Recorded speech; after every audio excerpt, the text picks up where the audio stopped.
안녕하십니까. 지영현 시몬신부입니다. 세상에 어떤 것도 생명보다 더 귀한 것은 없습니다. 그것은 진리이죠. 특히 최근 들어서 사회적으로 큰 이슈가 되었던 낙태죄에 대한 헌법재판소의 결정이 발표되면서 우리 사회가 다시 한번 큰 혼란에 빠지게 되었는데요. 그래서 오늘 이 시간을 마련했습니다. 긴급 대담, 여성과 태아를 모두 살리는 길이 있다. 1시간 동안 함께 하시면서 하느님께서 우리에게 주신 소명과 사명을 되새기는 시간이 되셨으면 좋겠습니다. 그럼 먼저 오늘 저와 함께 머리를 맞대고 여성과 태아를 모두 살리는 길을 함께 모색하실 전문가분들을 소개하도록 하겠습니다. 먼저 인천가톨릭대학교에서 생명윤리를 가르치고 계신 유성현 베드로 신부님 나오셨습니다. 네, 반갑습니다. 안녕하세요. 네. 서울대학교 의과대학 명예교수님이신 김준건 교수님도 함께 하셨습니다. 네, 반갑습니다. 네. 그리고 서울대교구 본당 생명분과 총부를 맡고 계시는 최금현 노사 선생님도 오늘 함께 하셨습니다. 반갑습니다. 아마도 이 방송을 보시는 분들 중에는 4월 11일 헌법재판소의 낙태죄에 관한 판결을 매스컴을 통해서 보신 분도 계시고 아직 모르시는 분들도 계실 텐데요. 먼저 그 내용을 보시고 오늘 주제에 대해서 대담을 이어가도록 하겠습니다.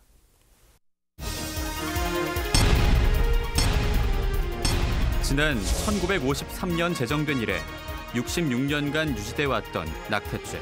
그동안 여성의 자기결정권을 침해한다는 비판이 끊이지 않았지만 2012년 헌법재판소는 위헌 정족수 6명을 채우지 못하면서 합헌 결정을 내렸습니다. 당시 헌법재판소는 낙태죄 조항으로 제한되는 임신부의 자기결정권이 태아의 생명권 보호라는 공익보다 소중하다고 볼 수 없다는 이유를 들었습니다.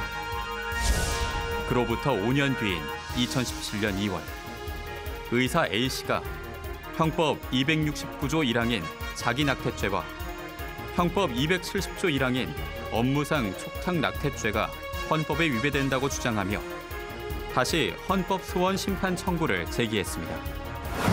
청구인 쪽은 낙태죄가 여성의 자기결정권을 침해하며 안전한 수술을 받지 못해 건강권이 침해된다. 또 원치 않는 임신과 출산으로 신체의 완전성에 대한 권리와 평등권 등을 침해받는다고 주장합니다. 하지만 이에 대한 반론도 만만치 않습니다. 법무부는 모든 태아는 생명권의 주체로 낙태의 증가를 막기 위한 형사처벌은 불가피하다고 주장합니다. 또한 의학기술이 발달해 여성의 몸을 떠난 태아도 살 수 있기 때문에 임신 초기 낙태를 허용하는 것은 부당하다는 입장입니다. 우리 교회 역시 세상에 어떤 것도 생명보다 귀중한 것은 없다는 입장을 밝히며 낙태 문제가 헌법의 원칙과 생명윤리에 따라 결정되기를 희망하고 있습니다. 헌법재판소는 지난 4월 11일 다시 한번 낙태죄에 대한 의견을 선고했습니다. 결론은 헌법 불합치, 입법부인 국회는 내년 말까지 해당 조항의 내용을 고쳐야 합니다. 논란이 많았던 만큼 그에 따른 파장과 우리 사회에 남겨진 과제가 만만치 않은 상황. 과연 여성들의 권리와 태아의 권리를 모두 지킬 방법은 없는 것일까요? 앞서 화면에서 보신 것처럼 낙태죄 관련 헌법재판소의 결정이 헌법 불합치로 났습니다. 일반적으로 우리가 위헌 아니면 합헌 이렇게 생각을 많이 해왔는데요. 헌법 불합치 좀 궁금해하시는 분들이 많이 계신 것 같습니다. 유성현 신부님께서 헌법 불합치에 대해서 설명을 좀 해주십시오. 헌법 불합치는 요약하면 다음과 같습니다. 해당 법률이 사실상 위헌이나 단순 위헌 결정을 내릴 경우에 즉 즉각적인 이제 무효화에 따르는 법의 공백과 사회적 혼란을 피하기 위해서 법 개정 전까지, 그러니까 낙태죄의 경우에는 2020년 12월 31일까지 한시적으로 그 법을 존속시키는 결정이고요. 네네. 이 기간 안에 낙태죄 위헌 불합치에 대한 그 법을 보충할 수 있는, 개정할 수 있는 법을 마련해야 됩니다. 그렇군요. 그렇다면 결과적으로 위헌 결정이라는 뜻이네요. 네, 맞습니다. 예. 근데 이번 헌재에서는 태아의 생명보다는 여성의 자기 결정권을 더 중시한다는 취지에서 낙태죄 폐지를 결정하게 된 것에 대해서 매우 안타깝게 생각합니다. 저희가 2017년도 12월부터 2018년 1월까지 집중적으로 그때 그 100만 서명 운동을 본당에서도 받았고 이제 명동 들머리 거리에서도 받았고 희망을 놓지 않고 있었는데 좋지 않은 판결이 나왔기 때문에 본당에서 생명분과 활동을 하고 계신 많은 분과 생명수호 활동 지킴이들이 많이 힘들어하고 허탈해 하고 있습니다. 그렇군요. 네. 예, 무엇보다 우리 교우들이 많이 혼란스러워하시는 것 같은데요. 이번 그 결정이 그 사회적 파장도 만만치 않을 거라고 생각이 들거든요. 혹시 걱정되는 부분들이 좀 있으시면 좀 말씀 좀 해주십시오. 국가 권력이 한 사람의 생명을 살리지 못하면 폭력이 됩니다. 똑같이 권리도 마찬가지입니다. 권리도 한 사람의 생명을 살릴 수 없다면 그 권리도 어떤 면에서는 폭력이 될 수 있습니다. 그래서 우리가 여성의 자기 결정권은 혹시 무분별한 행위로 권리의 무분별한 행위로 이제 확대되어서 남용되지 않을까 하는 우려가 개인적으로는 가장 큽니다. 헌재에서는 이제 낙태에 대한 여성의 자기 결정권을 인정하였습니다만은 저는 헌법학자는 아닙니다만 이는 잘못 적용됐다고 생각됩니다. 왜냐하면 낙태에는 두 당사자가 있습니다. 하나는 인부인 여성이 있고 또 태아가 있습니다. 이 두 당사자가 있는 일입니다. 그런데 태아라는 상대방이 있는 상황에서 여성이 자기 결정권만을 주장하고 인정해달라고 하는 것은 옳지 않다고 생각을 합니다. 일단 임신한 후에는 태아라는 상대방이 있습니다. 상대방의 의사는 전혀 반영하지 않고 상대방을 죽이는 행위를 자기의 정당한 자기 결정권이라고 주장하는 것은 잘못된 거라고 저는 생각을 합니다. 판결 그 결정문에 또 이런 이야기가 있거든요. 태아가 모체를 떠난 상태에서 독자 생존할 수 있는 임신 22주 내외에 도달하기 전이라면 임신한 여성이 자기 결정권을 행사하기 충분한 시간이 보장되는 시기까지 낙태에 대해선 국가가 생명보호수단 및 정도를 달리할 수 있다. 그 22주라고 했는데요. 사실 22주의 근거가 좀 사실 미약합니다. 이 결정문을 보고 제일 놀란 사안 중에 하나가 이 22주까지는 낙태를 할 수 있다라는 무제한적으로 할 수 있다라는 대목에서 놀라지 않을 수가 없습니다. 근데 지금 질문을 하신 것이 이제 근거가 뭐냐라고 물으셨는데 사실 근거 알 수가 없는데 그 결정문을 잘 읽어보면 독자적 생존권이라는 것이 생존 능력이라는 대목이 나옵니다. 그래서 독자적 생존 능력이 있는 시기가 임신 22주로 판단을 해서 그걸 바탕으로 해서 결정을 한 것 같습니다. 그럼 독자적 생존 능력이라는 것이 무엇을 기준으로 해서 한 것이냐. 그거에 대해서는 간혹 그 언급이 된 것이 자발적 호흡이 없는 때, 그러니까 자발적 호흡이 생기는 것이 22주 지나서부터 자발적 호흡이 생기니까 그때부터 독자적 생존 능력이 있다라고 판단한 것이 아닌가 그렇게 추측을 합니다. 그런데 한 가지 우리가 짚고 넘어갈 것은 사람이 태어나서 죽을 때에 어느 시점에서 사망 선고를 하느냐. 그거의 제일 기본은 심폐사입니다. 그러니까 네. 심장과 폐가 작동을 하지 않을 때를 사망 시기로 합니다. 그렇다면 태아가 생존 능력이 있다 없다를 평가하는 것은 굳이 왜 호흡만 갖고 했느냐. 심장은 어떤 거냐. 근데 심장이 뛰는 것은 우리가 초음파로 확인할 수 있는 것은 6주입니다. 그러니까 수정되고 6주가 되면 심장 뛰는 소리를 우리가 초음파로 들을 수가 있습니다. 또 실제로 심장이 태아에서 만들어지는 시기는 3주가 되면 만들어집니다. 그렇다면 심장의 기능을 기준으로 한 것은 왜 받아들이지 않고 호흡 능력만 기준으로 삼았느냐. 그것도 추측이지만 네. 그거에 대한 근거도 지금은 없습니다. 따라서 이번에는 헌재가 너무 이 판단을 내리는데 서두른 것이 아닌가 하는 생각이 듭니다. 네. 지금 현재 낙태가 불법이기 때문에 그래서 정식 의료기관이 아닌 다른 곳에서 불법 낙태를 하는 분들이 많다. 이런 의견들이 있어요. 그래서 그 결과 여성들의 어떤 생명의 문제도 생길 수도 있고 건강의 문제가 생길 수 있다. 이렇게 주장하는 분들도 많았었는데 어떻게 보십니까? 예, 낙태죄 폐지를 주장하시는 분들이 왜 낙태죄를 폐지해야 되는가 하는 이유 중에 단골 메뉴 중에 하나가 여성의 그 건강을 보호하기 위해서. 왜냐하면 열악한 불법 낙태니까 열악한 환경에서 낙태를 함으로써 여성의 건강에 많은 폐해가 올 수 있다라는 이유를 들어서 낙태죄 폐지를 주장하십니다. 근데 우리가 불법 낙태라고 얘기하는 것은 법률적으로 하지 말아야 돼.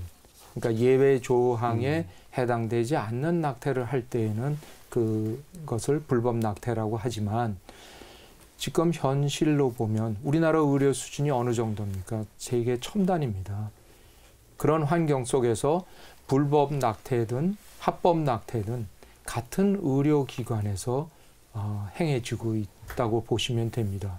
그래서 저희 의료인들도 불법 낙태하는 그런 의료시설이 과연 존재할까? 그거에 대해서 상당히 궁금해합니다.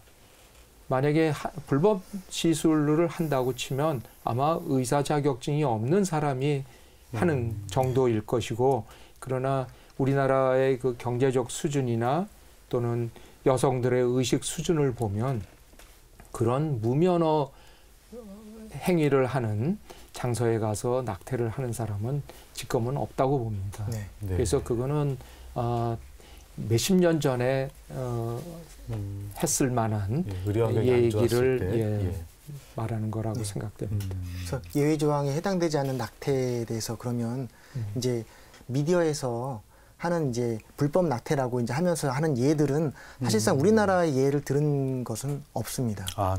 남미라든지 아니면 이제 좀 의료 환경이 열악한 그런 곳에서 뭐 정말 옳지 않은 방법으로 하는 어떤 옷걸이라든지 이런 것들을 사용해서 하는 그런 방법들을 보여주면서 이제 우리의 현실과 이제 비교를 하니까 사람들로 하여금 마치 우리도 그렇게 지금 하고 있는 것으로 지금 왜곡되게 지금 알려주고 있거든요. WHO에서 안전한 낙태를 위한 그 가이드라인을 내놓은 것이 있습니다. 근데 그거를 낙태죄 폐지를 주장하시는 분들은 낙태가 안전하다라는 얘기로 바꿔서 얘기를 합니다. 그러니까 WHO에서 내놓은 안전한 낙태의 가이드라인은 지금 말씀하신 의료 환경이 열악한 아프리카나 중남미와 같은 지역에서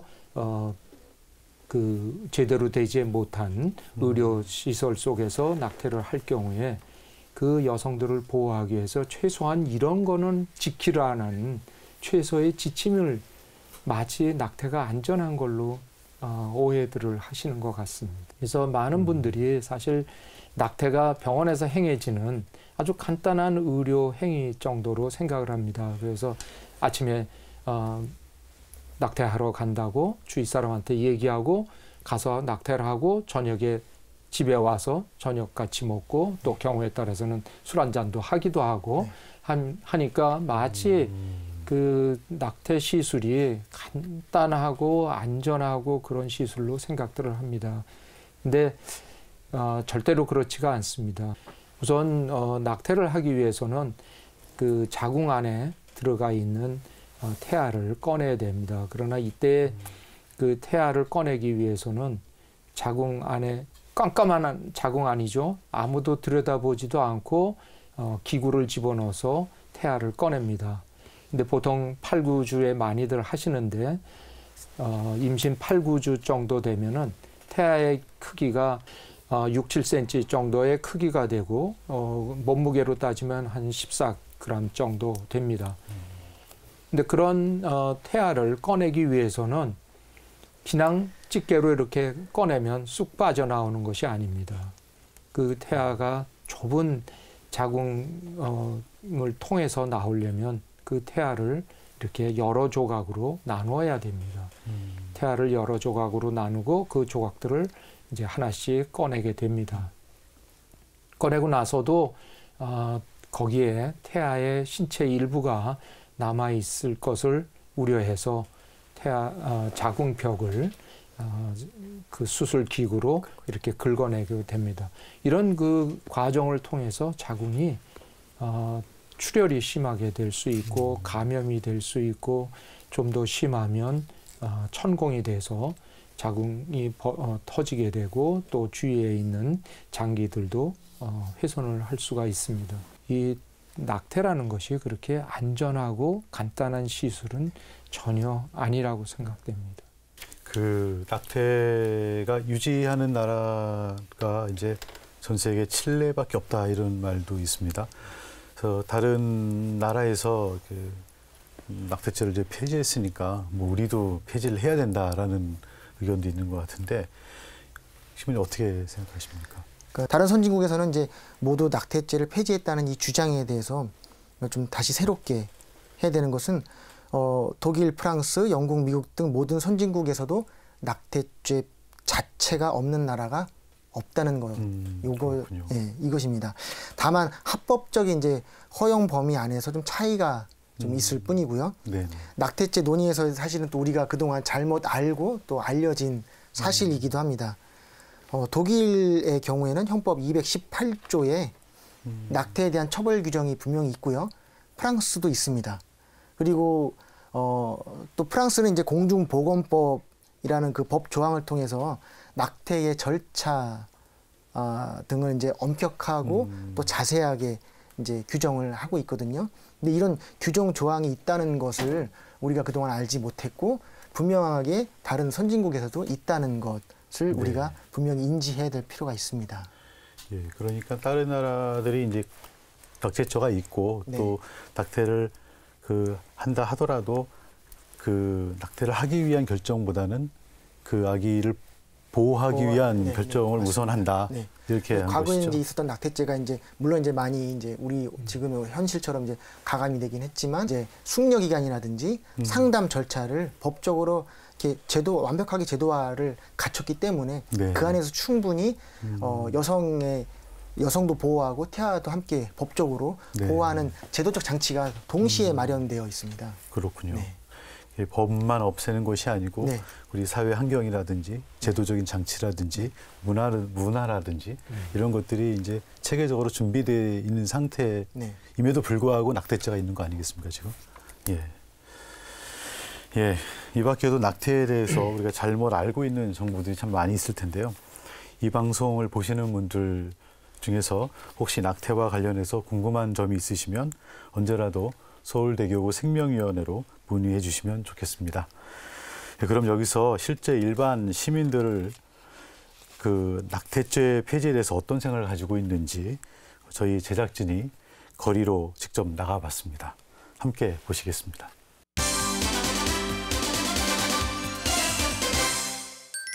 정말 어쩔 수 없이 원치 않는 임신이 됐을 경우는 낙태가 어쩔 수 피해갈 수 없는 그런 거겠지만 그렇지 않을 경우에는 어떤 선을 정해놓고 낙태는 폐지되지 않았으면 좋겠다라는 생각이 들어요. 낙태를 합법화시킨다는 거는 말이 안 됩니다. 반대로 생각해보면 내가 세상에 태어나려고 할 때 만약에 없어진다고 하면 그 인권은 누가 책임져요? 낙태를 합법화해야 된다고. 아니 경우에 따라서는 할 수 있어야 되니까 형편에 맞춰서. 전체적으로는 합법화되는 게 맞긴 맞는 것 같아요. 왜냐하면은 아까 말씀하신 것처럼 정말 필요한 사람들이 못하는 경우도 있잖아요. 종교적으로나 뭐 인간적으로 생각할 때는 사실 반대를 해야 돼요. 반대를 해야 되지만 책임도 못 질 아이를 낳아서 또 그 아이만 불행한 게 아니라 주위의 모든 사람들이 불행해지는 거를 너무나 많이 봤거든요. 물론 안 되는 거지만 서로 조심을 하고 어쩔 수 없을 때는 조금 낙태가 필요하지 않을까 그런 생각을 해요. 낙태는 죄죠. 죄가 아닐 수가 없죠. 낙태를 하면 그것은 생명을 죽이는 거기 때문에 낙태는 하면은 안 된다라고 교황님도 말씀하신 것 같아서 제 개인적으로 신자의 입장에서는 낙태는 안 했으면 좋겠다. 폐지다, 없앤다, 막 답이 없어. 살인은 살인이야. 그러나 하지 마라, 하라라는 것은 답변을 못 하겠더라고. 태아도 인간의 한 생명이니까 한 생명을 지켜야죠. 그래서 저는 낙태는 정말 인간으로서는 할 수 없는 죄예요. 피임약을 처방전 없이 구입할 수 있대요. 그래갖고 그 인터넷에 지식인이 들어가서 제가 답을 쓰고 있거든요. 거기 그런 질문이 엄청나게 올라와요. 초등학생까지. 낙태죄는 폐지되면 안 돼요. 그건 생명 경시이기 때문에 절대로 안 돼요. 아니 낙태라는 게 애가 지금 막 그 태아가 걔도 생명인데 그 말이 돼요? 걔도 살아갈 권리가 있는데. 애들이 다 죽으면 어떡해요? 그거는 굉장히 슬픈 일이잖아요. 반대하죠. 그러니까 원하지 않은 임신이나 만약에 무슨 강간을 당했다 그러면은 그런 것까지 낙태를 하지 말아야 된다 그거는 아닌 것 같아요. 안 낳아야 되는 게 맞다고 생각을 해요. 낙태를 지으면은 워낙 이미 지금 저출산 국가인데 낙태를 하면은 더 애가 없어질 거고 그러면은 청년이 없어지기 때문에 안 된다고 생각합니다. 낙태죄 폐지를 반대합니다.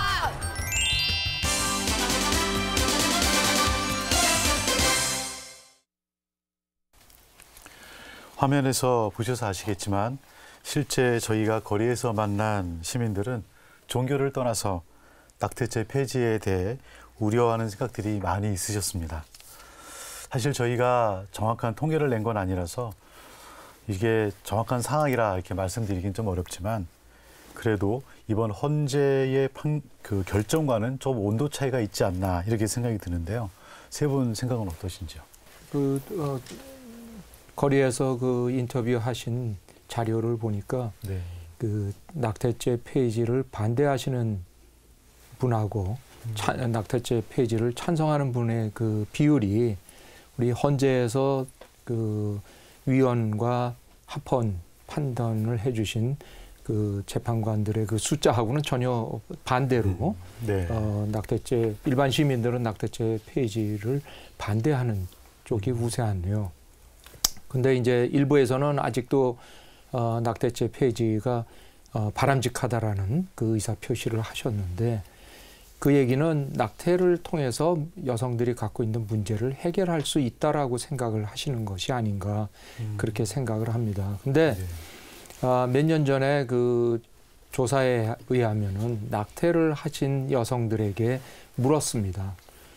낙태를 한 것에 대해서 어떻게 생각을 하고 계시는가? 아주 잘했다라고 생각하시는가? 또는 후회하고 계시는가? 물었더니 아주 잘했다라고 만족한다라고 대답하신 분은 35%입니다. 그리고 후회하고 있다라고 대답하신 분은 39%고 29%고 나머지 35, 6%에 해당되는 사람의 대부분은 대답을 안 했습니다.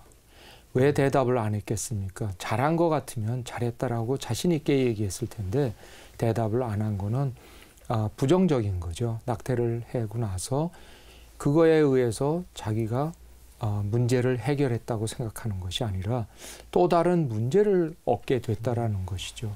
그래서 낙태는 결코 여성의 문제를 해결해 줄 수 있는 좋은 그 해결책은 결코 아니라는 얘기를 드리고 싶습니다.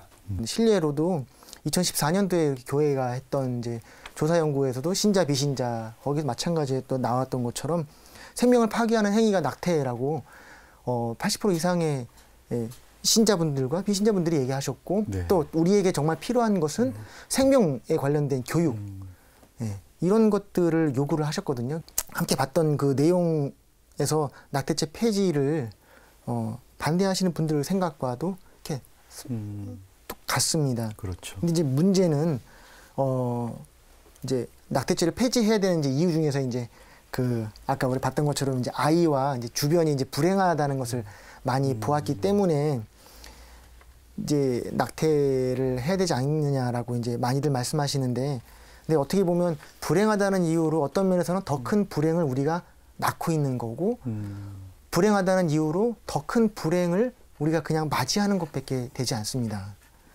우리가 불행을 행복으로 바꾸는 것이 그리스도인의 삶이고 사명이고 마땅히 우리가 인간으로서도 그렇게 해야 되는 것이고 우리가 살아가는 이유인 것이니, 그러면 이 태아에 대해서도 우리가 마땅히 그러해야 되지 않는가.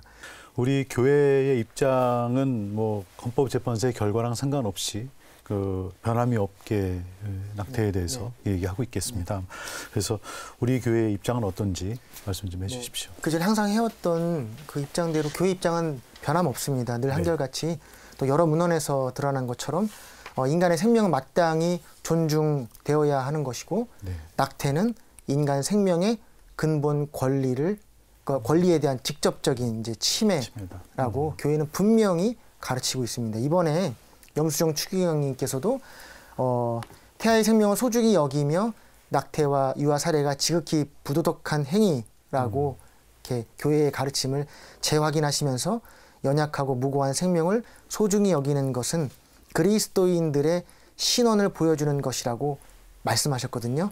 여기에 사실 모든 것이 담겨져 있고 오늘을 위한, 우리를 위한 메시지라고 생각을 합니다. 그 사실 이번 판결 때문에라도 우리 교회의 책임이 더 좀 커진 게 아닌가 이런 생각이 들고요. 그래서 잠깐 그한 동안에 그 우리 교회가 해왔던 그 낙태 근절 운동 또 생명 운동을 어떻게 펼쳐왔는지 화면으로 보시겠습니다. 지난 4월 2일 낙태죄 헌법소원에 대한 최종 판결을 앞두고 서울대교구장인 염수정 추기경이 특별 담화를 발표했습니다. 무고하고 스스로를 보호하지 못하는 작고 약한 태아의 생명을 존중하고 깊은 관심으로 보호하고 돌보아야 할 의무가 있습니다. 사실 우리 교회는 오래전부터 낙태를 반대하는 데 앞장서 왔으며 교회 안팎에서 가장 약한 생명을 살리는 일에 매진해 왔습니다. 또한 낙태 반대 서명운동을 비롯해 심포지엄과 생명축제, 청년 생명대회 등을 통해 언제나 한 목소리로 태아의 생명권이 가장 소중한 가치임을 천명해 왔습니다. 뿐만 아니라 임신으로 힘들어하는 여성들을 위한 배려가 낙태의 합법화는 아니라는 생각으로 여성과 태아 모두를 지켜내기 위해 애써왔습니다. 그리고 생명을 살리는 중요한 활동으로 다양한 형식의 생명 교육도 실천하고 있습니다. 어떠한 상황에서도 생명은 그 자체로 축복이자 선물임을 세상에 전하고 있는 가톨릭 교회. 앞으로도 우리 교회는 국가와 정부가 미처 다하지 못한 생명의 가치를 지키는 일을 멈추지 않을 것입니다. 앞서 화면을 보면서 우리 교회가 생명의 가치를 지키는 데 더 매진해야겠다는 각오를 우리 다지게 됐는데요. 그러면 이제부터 구체적인 그 대책들을 우리가 어떤 것도 마련할 수 있는지 한번 나눠보았으면 좋겠습니다.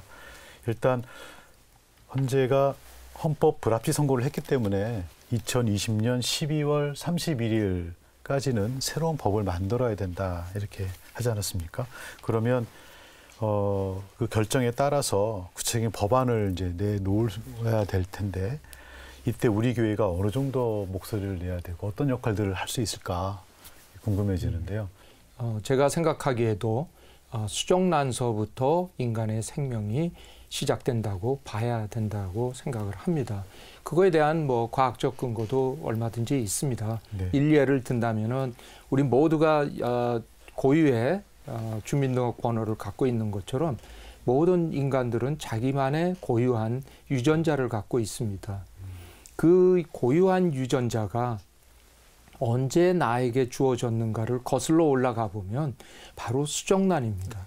그래서 아버지의 정자와 엄마의 난자가 합쳐져서 하나의 수정란이 형성될 때에 비로소 내가 평생 갖고 갈 나만의 이 지구상의 나만의 고유한 유전자를 갖게 되는 것입니다.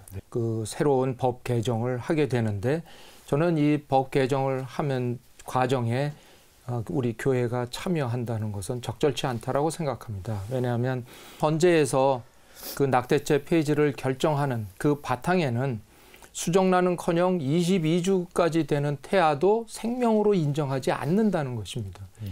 그런 제시를 한 것과 교회의 가르침하고는 전혀 거리가 멀어서 그쪽에서 교회의 가르침을 받아들이지 않는 한 교회는 참여할 수가 없다라고 생각을 합니다. 그리고 교회는 지금까지 갖고 있었던 그 생명의 시작은 수정란부터라는 그 논리는 앞으로도 계속돼야 된다고 생각을 하고 그럴 만한 근거가 과학적인 근거가 다 있다라고 말씀을 드리고 싶습니다. 이 법에 대하고 제도에 대하고 시스템에 대한 부분이기 때문에 교회가 정말로 전문가의 의견들을 잘 모으고 또 그분들의 그 의견들이 또 교회 정신 안에서 그런 것들이 잘 정리될 수 있도록 도와주는 역할을 앞으로 잘 할 수 있으면 더 좋을 것 같습니다. 그래서 그분들이 정말 사회적으로도 올바른 목소리를 힘있게 낼 수 있도록 하시고 또 우리 또 교회 나름대로의 역할 그런 것들 지지하고 또 생명이 얼마나 소중하고 여성이 얼마나 존중받아야 되는 주체인가를 끊임없이 계속 이제 대사회적으로 알릴 필요가 있다고 봅니다. 그렇겠습니다. 이번 그 낙태죄에 대한 이제 개정을 법을 해야 되지 않습니까? 형법도 그렇고 모자보험도 아마 대상이 되는 것 같은데요. 그런 법이 개정되는 데 있어서 방향을 설정한다 그러면 어떤 내용이 좀 담겨야 될지. 법안에는 당연히 이제 태아를 이제 보호하는 법안이 분명히 이제 그 내용도 포함되어야 되고, 근데 마찬가지로 우리 교회가 끊임없이 얘기해왔던 것처럼 이제 산모를 보호하고 그 권리를 또 보장해 줄 수 있는 내용 당연히 포함되어 있는 것이고, 또 그들이 태아와 함께 자녀와 함께 충분히 살아갈 수 있는 경제적 지원이라든지 그 기타 사회 제도 마련까지 다 포괄할 수 있는 그런 내용도 같이 함께 담아내야 된다고 저는 봅니다. 그 낙태죄 폐지를 추진했던 분들의 그 논리 중에는 남성이 여성에게 임신을 시켜놓고는 그냥 나 몰라라 하고 도망하고 그러면 혼자 남은 여성이 혼자서 그 아이를 양육한다는 게 너무 부담이 큰데 그 양육비를 계속 그 지원이 된다면은 그 아이를 쉽게 낳을 수 있다라고 이제 표현들을 하십니다. 그런데 그 양육비 이행법이라는 것이 있어갖고 그것을 통해서 그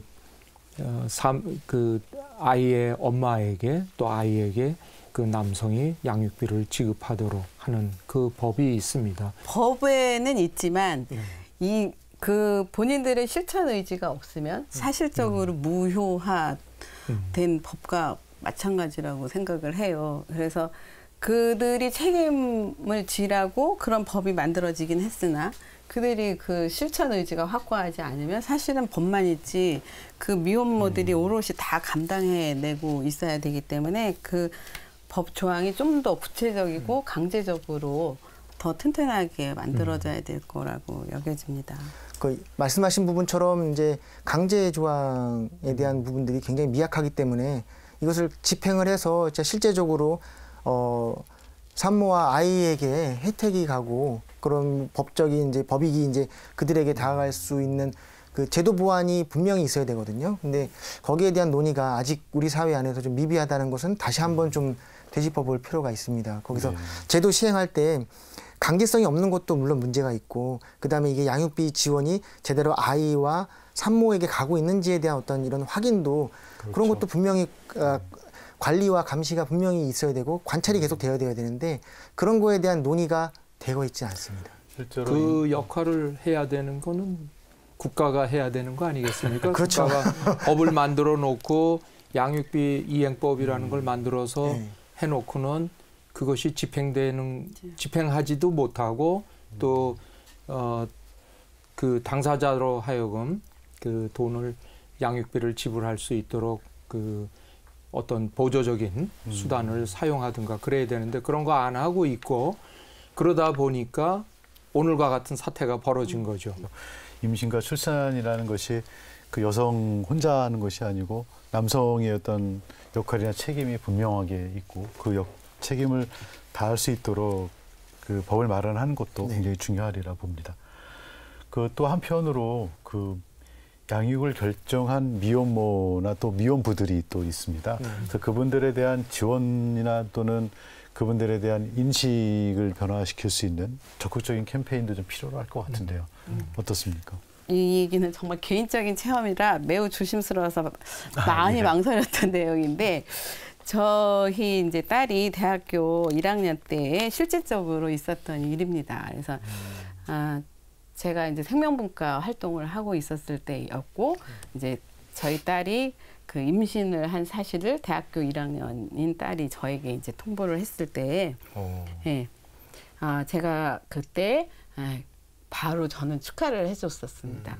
그리고 이제 저희 남편과 저희 가족이 다 이렇게 축하를 해주면서 하마터면 잘못된 선택을 할 수 있었을 텐데 저희 언니에게 먼저 말을 해서 언니에게 축하를 받았고 그 언니의 도움을 통해서 제가 알게 되었고 그리고 지금은 아주 건강한 아기의 엄마로서 사회인으로서 열심히 잘 살고 있고 저의 아주 하나밖에 없는 손자가 저희에게 아주 큰 행복을 주고 있는데 그래서 저는 저의 이제 이 개인적인 체험을 통해서 정말 생명을 지키면 굉장히 축복이 많고 그 아기로 인해서 불행하기보다는 오히려 정말 행복하고 웃음이 이렇게 많이 생기는 가정이 된다라는 거를 저의 경험으로 말씀드립니다.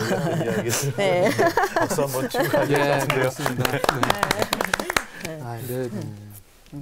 그렇게 좋은 그 손자를 보게 된 것은 그 따님의 의지도 중요하지만 그 옆에서 그 축하해주고 격려해주고 보다듬어준 그 부모님, 가족들이 그 역할이 공로가 더 커다고 할 수 있습니다. 그래서 축하받으셔도 됩니다. 지금 하루라도 안 보면 아까운 손자라서. 네. 그러게요. 그러니까 그러게요. 대단하십니다. 여기서 이제 또 낙태를 한 여성을 위한 치유 프로그램이라면 적어도 이제 치유 프로그램을 원하는 낙태를 한 여성이 될 텐데 이게 좀 많이 물어보기도 합니다. 이게 어디서 그러면 그 치유 프로그램을 교회 안에서 할 수 있는지. 근데 마땅한 대답을 명확하게 어떤 절차에 의해서 이런 과정을 거치면 치유 프로그램을 받을 수 있다. 참여할 수 있다. 참여를 할 수 있다. 이런 것들을 조금 확대되지 않고, 그러니까 이제 그런 것들이 이제 정보가 잘 알려지지 않고, 또 그런 준비가 각 교구마다 어떻게 되어 있는지도 다시 한번 우리 스스로 자문해 볼 필요는 분명히 있다고 봅니다. 왜냐하면 오셔서 그 이제 낙태를 할 수밖에 없는 그 상황은 이렇게 말로 표현이 안 됩니다. 정말 이렇게 제가 만난 분들은 정말 전부 다 오셔서 앉아서 제가 낙태를 했습니다라고 말씀하시고요. 그리고 우셔요. 아주 긴 시간 동안 우셔요. 그러면 솔직히 그 앞에서 할 말이 없습니다.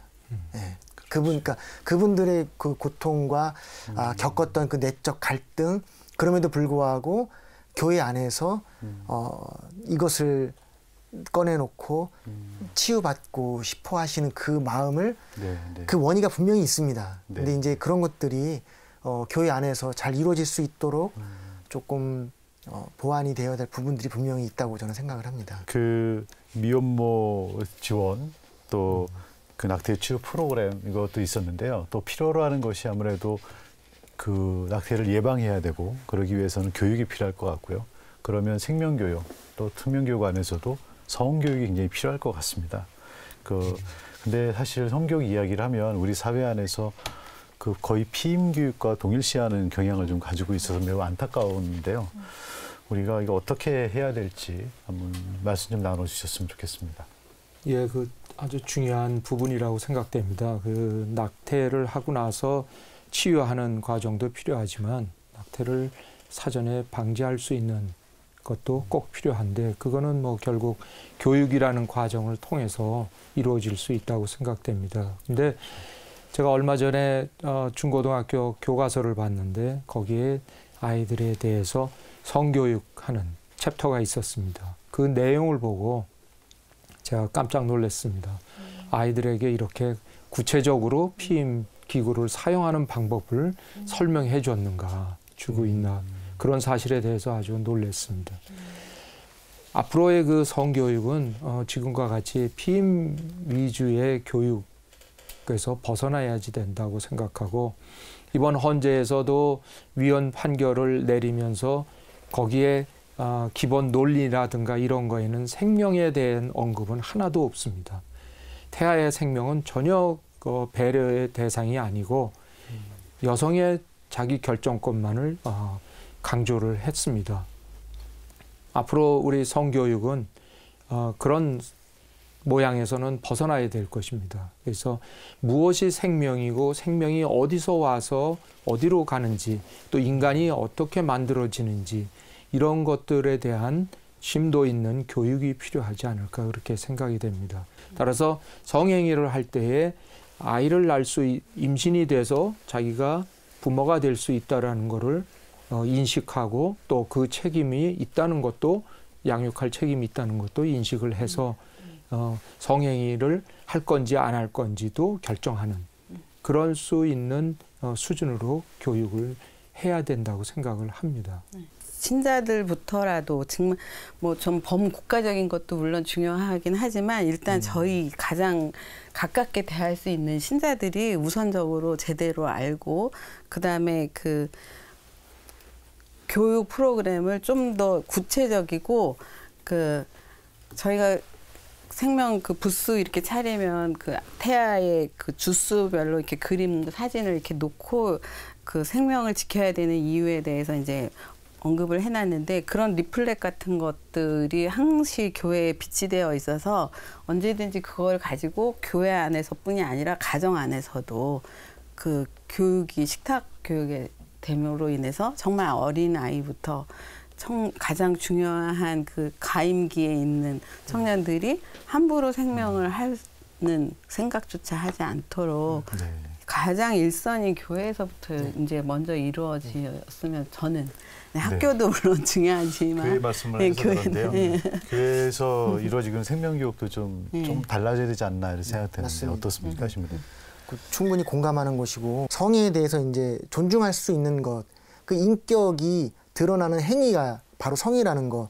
그래서 자신의 행동에서 책임을 질 줄 알아야 되고 그 선택에 있어서 진중하게 해야 되는 것이고 타인의 성을 존중할 수 있는 것들. 그렇죠. 근데 그런 것들은 이미 우리가 이제 밖에 있는 그 학문들 안에서도 분명히 찾을 수 있습니다. 네. 그런 것들을 찾고 종합하고 정리해서 교회 안으로 문헌과 함께 종합해서 보고 또 성서 안에서 그걸 담아낼 수가 있고 그 다음에 이제 영성적으로 끌어낼 수가 있는 것이죠.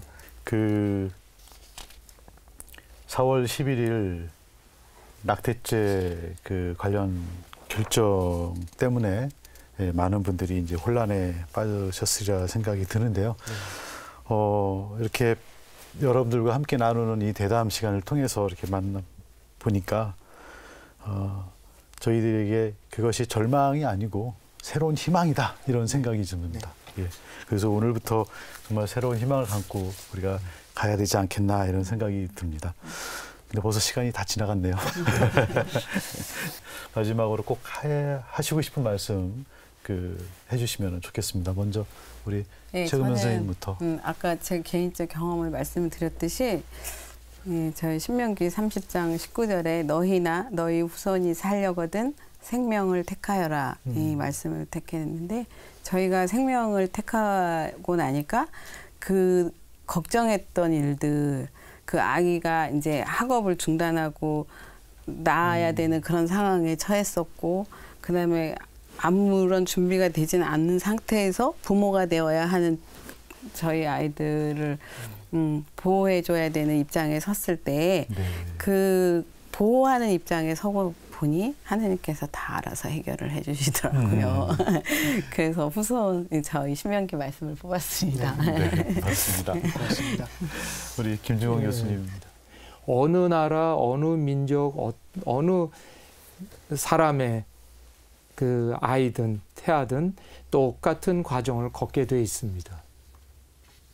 그 얘기는 이 사람이 만들어지는 과정이 주먹구구식으로 이렇게 만들어지는 것이 아니라 정해져 있는 순서, 시간성, 연속성 이런 것들을 바탕으로 해서 만들어진다는 것입니다. 이렇게 할 수 있는 것은 우리 인간의 능력이 아닙니다. 이거야말로 신의 영역입니다. 우리가 교회에서 얘기하는 하느님의 선물입니다. 이 하느님의 선물을 잘 키우도록 그렇게 해야 되지 않을까 생각합니다. 각설하고 사랑의 기쁨에 담긴 프란치스코 교황님 말씀으로 대신하겠습니다. 인간 생명의 가치는 위대하고 어머니의 태중에서 자라고 있는 무고한 태아에게서 그 생명권을 빼앗을 수 없으며 육체에 대한 개인의 권리를 내세우며 태아의 생명을 없애는 결정은 정당화될 수 없습니다. 태아의 생명은 그 자체로 목적이고 결코 다른 인간의 소유물로 간주될 수 없습니다. 모든 아이는 언제나 하느님의 마음속에 자리 잡고 있습니다. 우리는 하느님 아버지와 같은 사랑의 눈길로 태아를 바라보아야 합니다. 이번 헌재의 낙태죄 헌법 불합치 선고가 끝이 아니고 시작이라고 생각합니다. 이 때문에 이제부터 다시 꾸준히 준비하고 전략을 잘 짜서 끝까지 생명의 중요성을 알려야 되겠다 이렇게 생각을 하고 또 다짐해 봅니다. 오늘 함께해 주신 세 분 정말 감사드리고요. 끝까지 함께 시청해 주신 시청자 여러분들께도 진심으로 감사의 말씀을 드립니다. 고맙습니다. 수고하셨습니다. 고맙습니다.